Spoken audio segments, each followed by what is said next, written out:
Hi! Saturday short video பார்த்துடலாமா? இன்னைக்கு school leave. So காலையில் பிரேக்ஃபாஸ்ட் முடிச்சுட்டு, குழந்தைங்களுக்கு போய் முடி வெட்டி கூட்டிகிட்டு வந்துடலாம் அப்படின்ட்டு கிளம்பியாச்சு. நாளைக்கு கடையிலலாம் ரொம்ப கூட்டமாக இருக்கும். ரொம்ப நேரம் வெயிட் பண்ணுற மாரி இருக்கும். ஸோ இன்றைக்கே வெட்டிடலாம் அப்படின்ட்டு பிளான் பண்ணி போனோம்.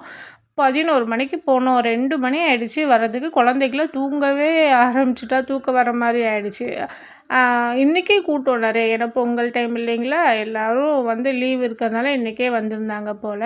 அடுத்து 2 பேருக்கு வெட்டிட்டு, அவங்க டாடிக்கும் வெட்டிட்டு கூட்டிகிட்டு வந்தாச்சு. லஞ்சுக்கு நல்ல வேளை செஞ்சு வச்சுட்டு போயிருந்தேன். இல்லைன்னா ரொம்ப டைம் ஆயிருக்கும்.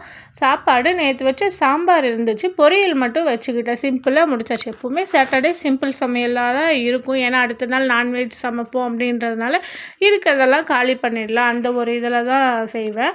அடுத்து குழந்தைங்களையும் வந்து குளிக்க வச்சு, சாப்பிட வச்சு நல்லா தூங்க வைக்கணும். எங்கே தூங்குறானுங்க? தூங்கலாம் மாட்டானுங்க. விளையாடிட்டு தான் இருப்பானுங்க. ஓகே, நீங்கள் என்ன லஞ்ச் சாப்பிட்டீங்கன்னு மறக்காத கமெண்ட்டில் சொல்லுங்கள். நம்ம சேனல் பிடிச்சதா சப்ஸ்கிரைப் பண்ணிக்கோங்க.